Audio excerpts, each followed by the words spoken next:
So what's the Grape Explorer talking about today? So we have an actual combination of a lot of things today, and I always talk about the past, the present, and the future, but I also do Grand Cru Class A series, and what else do? I also do old and rare. So I've got a combination of all three. We are actually doing Pichon Lalande today, and Pichon Lalande is one of my favorite chateaus in Bordeaux. I've had so many chances to go to this property and taste the wines, but I'm going to talk a little bit about a specific vintage because we decided to open up a 1964. Wow, 64 Pichon Lalande.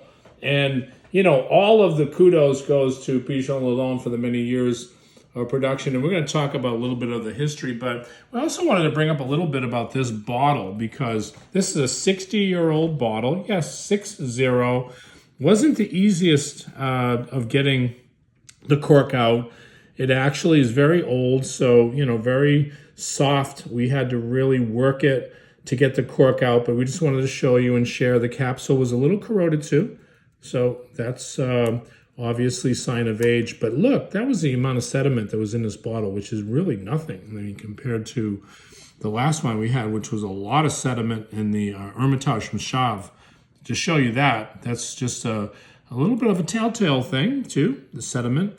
But we decanted this wine ahead of time, but I wanted to show you this label because this is one of the classics, you know, and we also want to point out a map. If you're new to the Grape Explorer and you really don't know our Bordeaux series, we like to show people on the map exactly where our property is that we're identifying, and this is called Pauillac right here.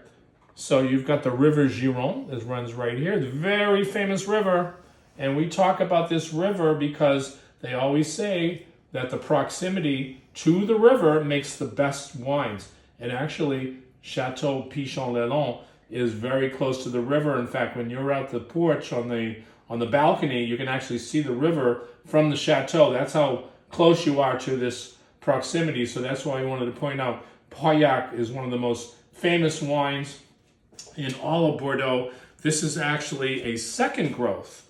It came into the classification of 1865, but we feel that we wanted to point out some historical perspectives of this property. So as you're zooming a little bit, I want to at least share some of the historical thoughts behind this property. Look at this bottle as I'm talking a little bit about this property. So this property actually was run very enthusiastically by May Lanquasin, and she was the daughter of Edouard Milel, and they were the owners of Pichon Lalande for many, many, many years.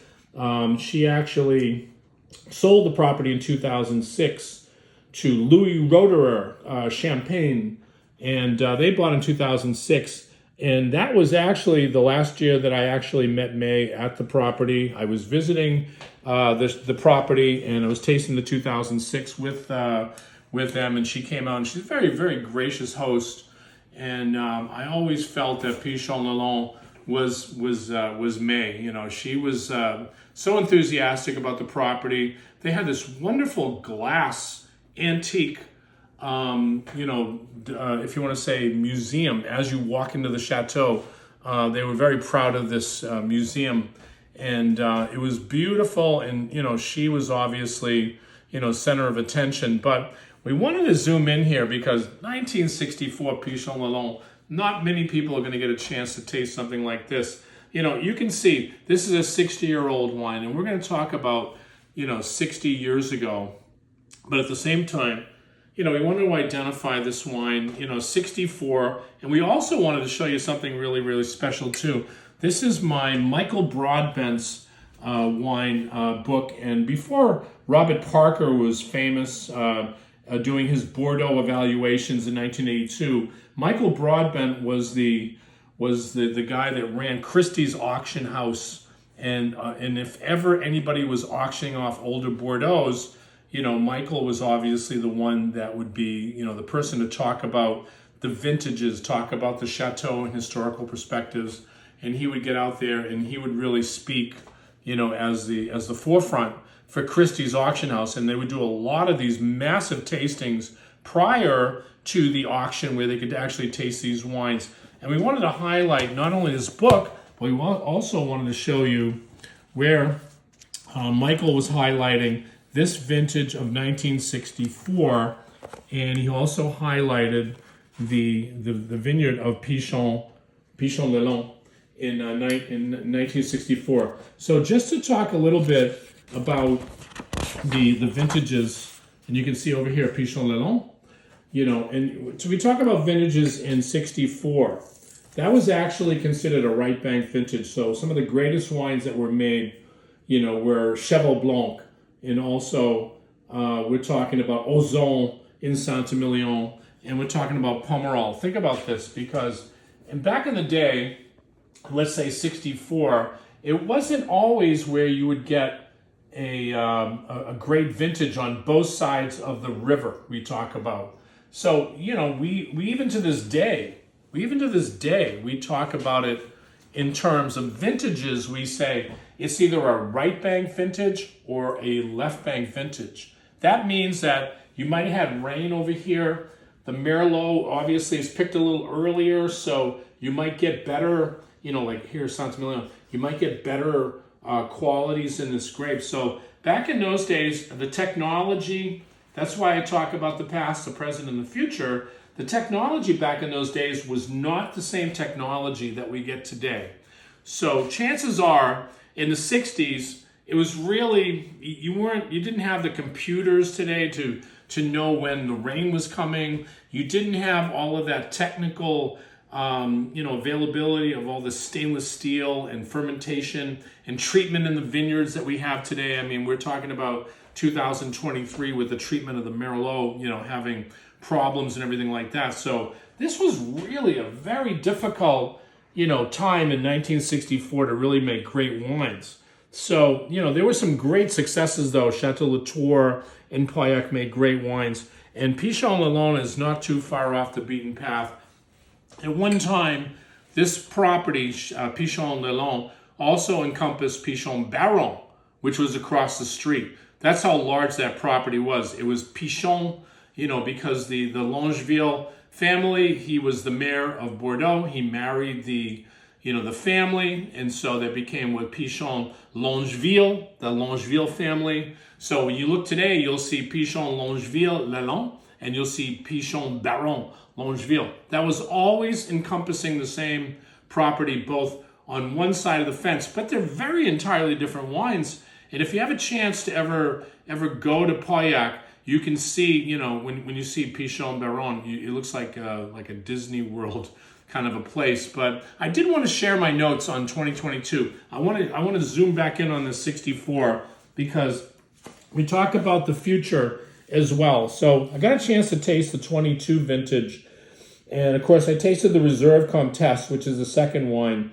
and that I rated 94 points. That was a terrific second wine, but lovely spice tones, very deep penetrating nose, blue, red fruits on the palate, a little austere to start, but then you had enormous potential. So I rated, 95, 97 plus points for the 2022 vintage of Pichon Lalande. Again, they are making great wines.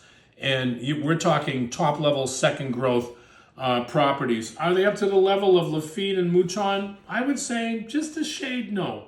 I would say they're just flying right underneath the radar of these wines, but this goes to show you, this is a 60-year-old wine, and I actually took some notes, a little bit, and I just want to read a little bit of what was happening in 1960. The average cost of a new house was $13,000. The average income was $6,000 per person. The average cost of a new car, $3,500. Cost of gasoline, 30 cents. Loaf of bread, 21 cents. A ticket to the movie, $1.25 back in 1964. So whenever you hopefully get a chance and you look at wines like this, we call this anniversary wine as well. So we're talking about 60th anniversary. And this wine did make bones. When I say that, it's like cedar chest. Ooh, now it's coming out. I can smell the terroir, the Pauillac, that almost, we talk about that lead pencil kind of smell. That when you smell in Pauillac, it only exists really in Pauillac wines. You get that lead, that almost lead mineral tone in the nose. You get cedar chest, like you're in grandmother's attic, you know, and you went up to grandmother's attic and you're discovering these old wonderful things. You smell a lot of that kind of cedar, that beautiful cedar. But I'm smelling the terroir, that earth, that real earth comes out here. And let's taste this wine.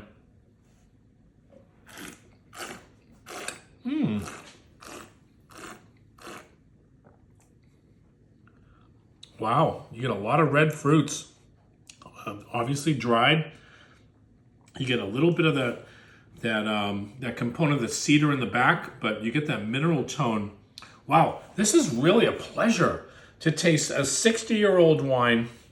And yeah, listen, is it like a wine that we're tasting today? I'm reading off Pichon Lalande 22, you know, and I'm giving it all of these beautiful, you know, nuances of fruits and everything like that. But of course, I'll never be able to see 2022 in my lifetime. I was a young guy here. We're talking maybe 9 years old when this wine was first made. So this is a pleasure and an honor to taste a Pichon Lalande 1964. You're seeing it right here. You're seeing the beautiful color here. This is a great wine that we wanted to share with everybody. And we wanted to show a 60-year-old wine in its beautiful form. We're going to taste it one more time.